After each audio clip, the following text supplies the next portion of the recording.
UN Secretary General's Special Representative in South Sudan, David Shearer. It's a pleasure meeting you here in Juba. We've just gone to the areas where you've come back from in Okobo. We talk about UNMISS and the Indian battalion's role in UNMISS, especially in the two areas that they are concentrated in.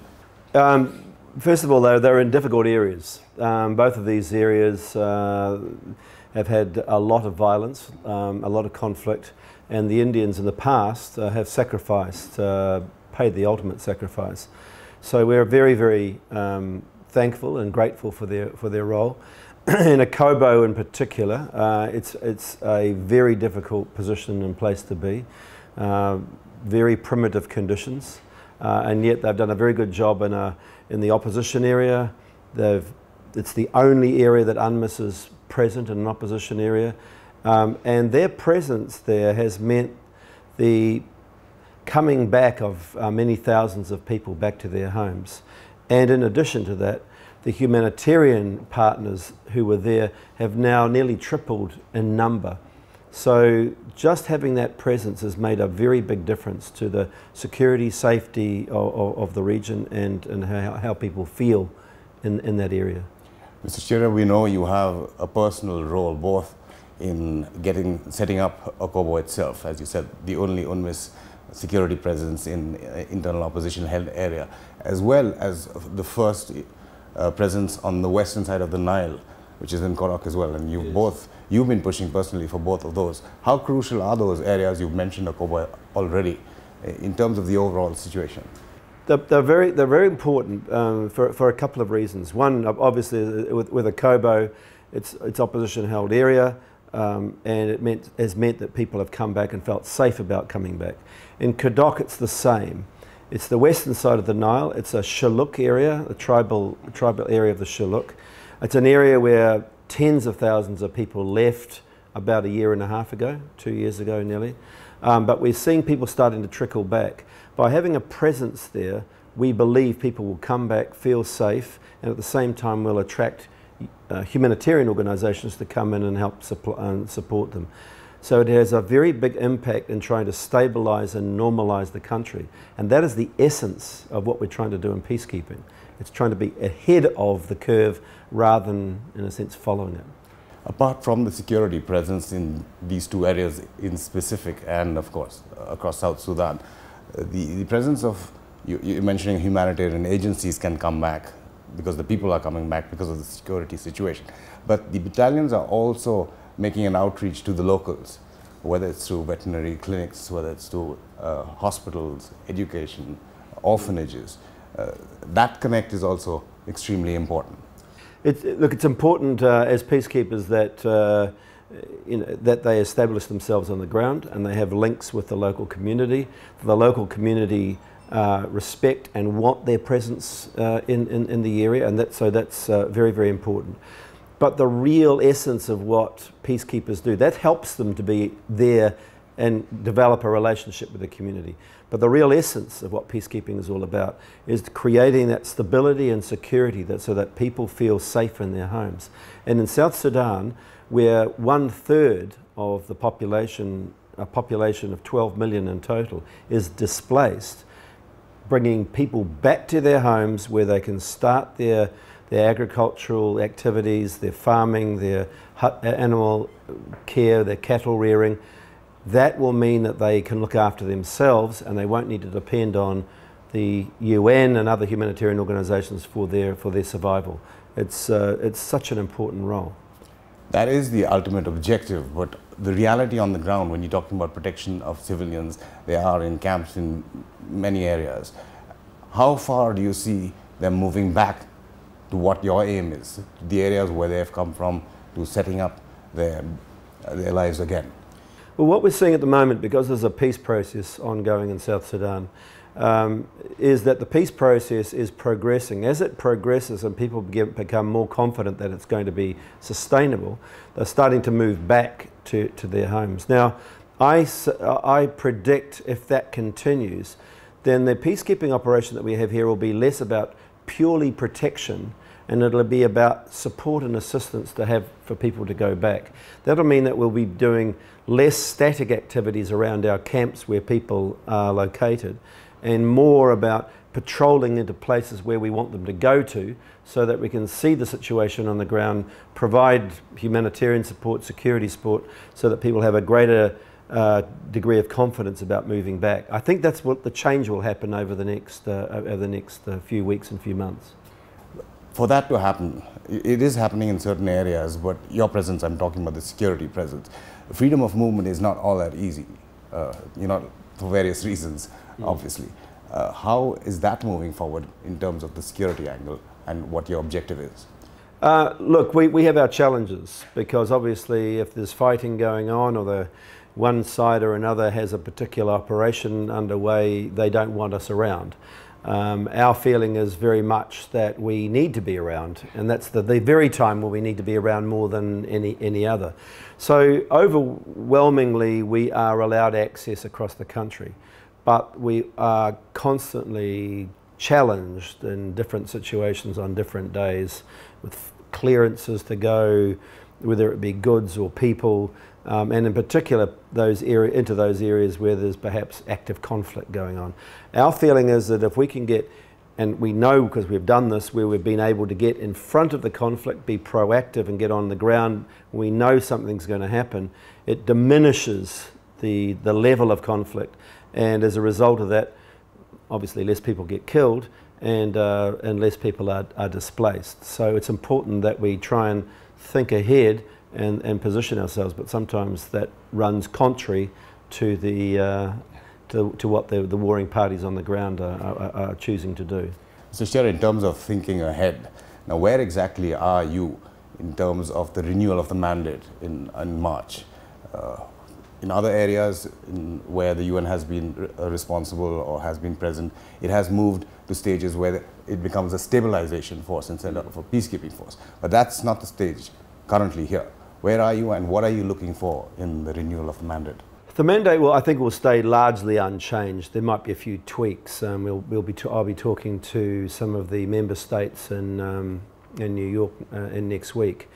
But I think that you're absolutely right. I mean, with the development of the peace process, and if it holds and if it continues the way it is, we will start looking at a change in the nature of the way that we're doing peacekeeping. Right now, where there has been open conflict, political conflict, but as well as communal conflict, ethnic conflict that's been going on as well, and that's continued.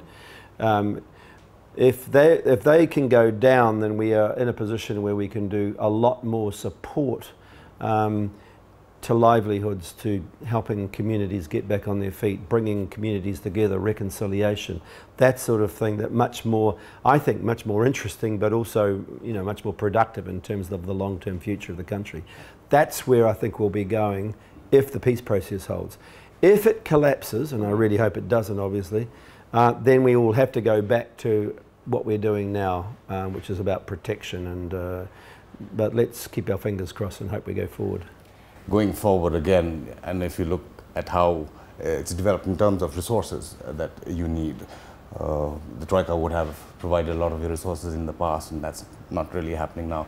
I know you've been moving around the area, you've been looking for other sources of resources and revenue itself. In fact, when we came in, we were taken to the signals at the airport, and we saw your flight had gone to Nairobi, and we had fingers crossed, I hope he's coming back, kind of thing. Yeah. But yeah, on a more serious note, you are looking for other avenues for resource mobilization. With peacekeeping, our budget is what they call an assessed budget. So what we do is we propose, the Security Council agrees, and then we're funded. Now the funding has gone down a bit over the last couple of years. It wasn't dramatic last year, but what we are hoping is we can maintain the levels. If the peace comes, then I would think that we can start looking at perhaps diminishing our presence over time. I mean, that's going to take a little bit of time, but that's what I think we can forecast further out. In addition to that, obviously the humanitarian agencies and the UN are always looking around for funding. Last year, they were funded to the tune of about $1 billion for their humanitarian activities. They're looking for 1.5 billion this year. That's a pretty sizable amount of money to push into this place. So they're very keen on making sure that they're able to bring in that money, and we're doing what we can to support their requests for funding for their activities. Are you looking at neighbors of South Sudan? Are you looking beyond? Are you looking at China or Russia for resource mobilization as well? We're looking right across the board. We always look right across the board. It's generally the usual donor countries that provide the bulk, but China has been a donor to both the peacekeeping and to on the humanitarian front. So we're starting to see different donors emerging and coming forward, which is always which is good, because I mean China has a battalion here and it's got an embassy here obviously as well. So moving forward with a broad partnership of both donors and supporters, whether they be peacekeepers and whether they're doing something else, is really important. So having India as part of that coalition of countries is extremely important to us. The thing about the UN is we have 120 something countries working here in UNMISS, 58 different nationalities within the mission, within the uniform part of the mission. It provides some challenges, language, culture, everything else, but it almost provides us an enormous amount of strength, because as the UN we represent the world. And India makes up a very large chunk of the world in terms of your population.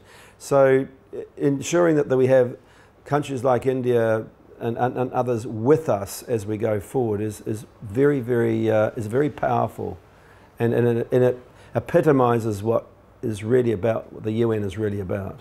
What about moves that were suggested of regionalizing the peacekeeping or the force that's present here in terms of the African Union?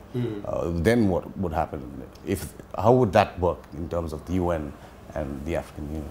Well, we've got 3 battalions from Ethiopia, 3 battalions from Rwanda, a battalion from Ghana. So that's 6 battalions from within the African region. But at the end of the day, while I think that there's a lot of advantage in having them there, we are the UN, and the United Nations is worldwide, and having a worldwide presence is important, because a country like India brings in skills that other countries don't have. I mean, you mentioned the signals before. We have Indian signalers in every one of our locations. They're our connection between all our bases. We've got 17 bases right across the country. In a country where we can't travel by road for at least 6 months of the year. So it's important that we maintain that breadth within the UN and so that we maximise the skills and expertise that we can get from right across the world. Shearer said fingers crossed about the peace process. Yes. But where do you really see it at the moment in terms of not only the 2 main factions, the others as well who are involved? Are you confident that it will move forward? Because in the past, peace agreements, peace deals have not really fructified, to put it diplomatically. No, I think I'm what you would say cautiously optimistic. I think that we're seeing a dedication and a commitment by the parties this time that hasn't been there in the past, which is, I think, gratifying, and that's good. I think if I look back 4 months ago, I probably would have said we would not be here today in this position. So which is excellent. The process itself and the mechanics of the discussions within various sort of the committees that have been formed around the peace process is slower than we wanted. But what is encouraging is that we're having opposition figures here in Juba, which 6 months ago was unthinkable. And they are moving around and they're talking to their what was their enemies, and they are able to they're starting to put things together. So I like to think that they're doing that on behalf of their country, and they've got a real desire to see peace here. Certainly, when you talk to South Sudanese themselves, person in the street, they are so longing for peace, so desperate for it. So, yeah, I keep my fingers crossed, and we will be doing everything that we possibly can as the UN, with all the components of the UN, to try and make sure that that succeeds as best it can.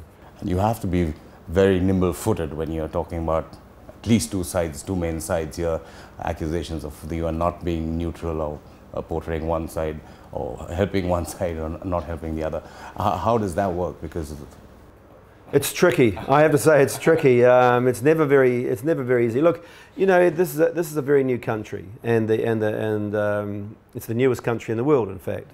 And the newest country in the world has a sizable peacekeeping force here. Now, for many of the South Sudanese who fought for their independence, the thought that there's an outside force here is something of an irritant to them. So on the one hand, they will recognise why we have to be here. On the other hand, for them, it's a loss of pride, and we have to be cognizant of that, very, very aware, and make sure that we balance that off. So we're doing everything in the interests of the South Sudanese people. We do whatever we can in a way that maintains our impartiality and our neutrality. And sometimes that can be a tricky thing, exactly as you say. You say something and you're accused, you say something else and you're accused by the other side. As long as the criticism is about equal on both sides, sometimes I think I've probably got it about right, you know. But it's an everyday struggle. Yeah. One of the issues that people who analyze South Sudan say is that the issue of a national identity really hasn't built in South Sudan. You were talking about pride, the tribes itself. One is that, how do you build that while you're going on a mission, or is that something that comes later? Shouldn't it be started at this very moment itself? And the second is about holding people accountable. And here we're not talking about soldiers like it happened in Bentiu, which is, of course, we saw the response there to our mobile law legal cells there. Yes. But when it's groups and people in power, or even if they're not in power, powerful people or powerful groups, does the accountability question start to come on the table now, or does that come in later?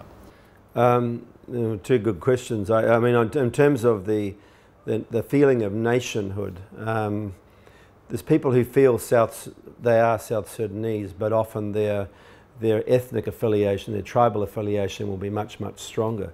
And we've actually, on a number of occasions, I've used the example of India, which is this enormous melting pot of different cultures and languages together in a democracy where people think of themselves as Indian. I mean, that's how they see themselves. And using that as an example of it's taken a while for that to to form together, but that's what I would like to think that South Sudan will be in another generation.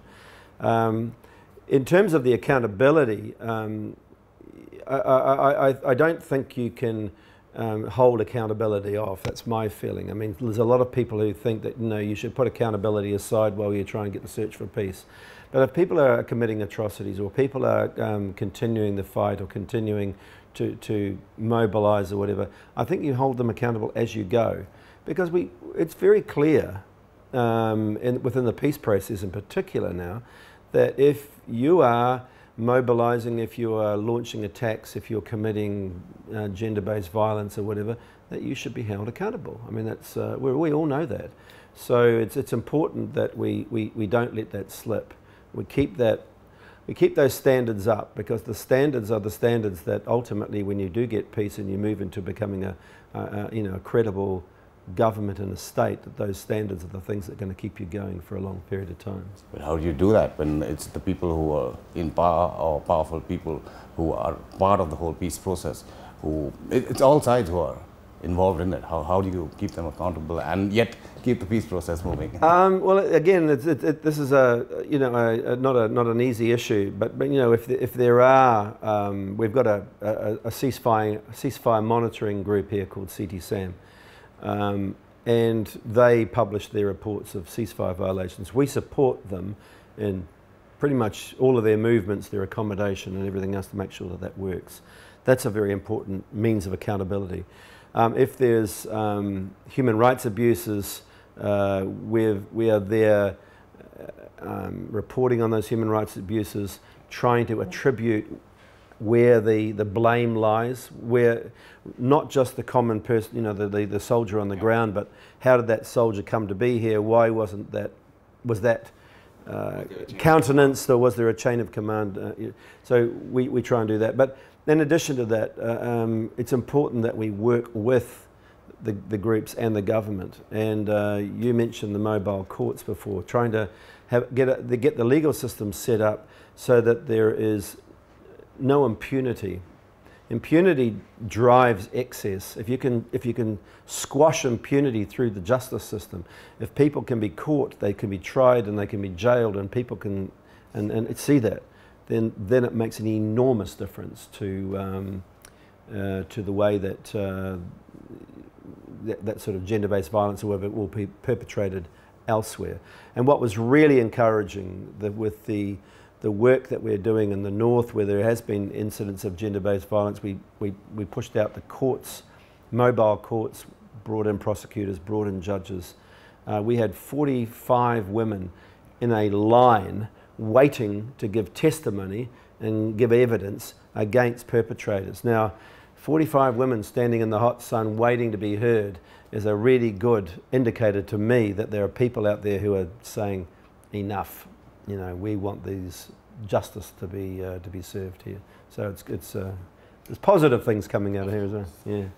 Is the South African model for accountability and reconciliation something that could be looked at, is being looked at? There was a Truth and Reconciliation Commission that was originally formed here, but unfortunately, because of the conflict and everything, has gone into abeyance largely. But there is a national dialogue that's been promoted. It was launched by the government, but we've supported it. And they've been going around the country and collecting people's testimony of what's been happening and what they want to try and do. We've supported that because we believe that if we can get down to the grassroots level and people can air their feelings and their frustrations, their anger, that it'll be captured and we can move forward with it. What will come out eventually, I'm not sure, but I would hope that this national dialogue is able to continue, and it's able to really give a voice to people who otherwise wouldn't be heard. Yeah. Again, coming back to the Indian position, UN across the world, across history, the Indian peacekeeping battalions that have been present, the largest ever, the most casualties the Indians have faced, most number of missions. On a larger strategic plane, do you see India's desire to be on the high table, if I can put it that way, whether it's in the UN, in the Security Council itself, because of its contribution? Do you see that desire moving in any manner, or is it just a tactical decision that's on the ground? Look, you'd have to ask your leaders about this. My own impression from where I sit, and certainly here in South Sudan, the way I see India's role here is of a country that is willing and wanting to play an active part in the sort of the international security environment, and it's leading from the front by putting its peacekeepers on the ground, and I congratulate you on that, or in India on that, because I think that you know, from our point of view, they are of the highest standard. They have the discipline is excellent. I mean, you saw your troops up in Akobo. I was there 2 days ago, and you know, they're living in tough conditions and still maintaining that professionalism, tidy camp, disciplined. You know, as I say, it's really important to have that. To have that level. I mean, I've been treated by your hospital, the Indian hospital here, on a number of occasions, and I've always had confidence in them as well, their medical skills, so that's good. But it's always important to have countries like India and to help set the bar. You know, it helps sets the bar. So my feeling is that India is looking as a nation to play a really genuine positive role on the world environment and the world scene.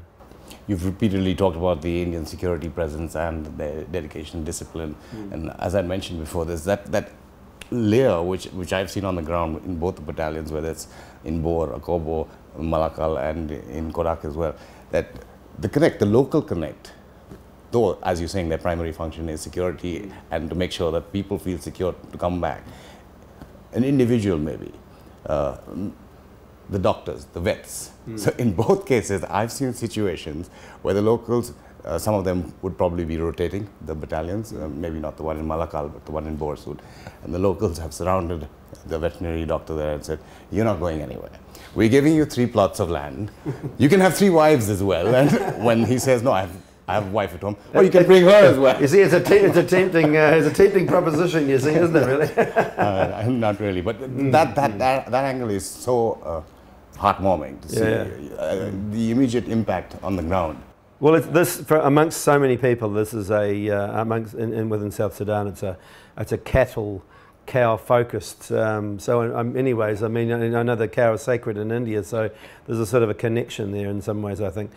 But also, I think it's what you can provide, but it's more about the way that you interact. I've never been to a country in the world where somehow you could, where people did not appreciate being treated as an equal person, with respect, with tolerance, with somebody trying to understand what their culture and trying to do the right thing.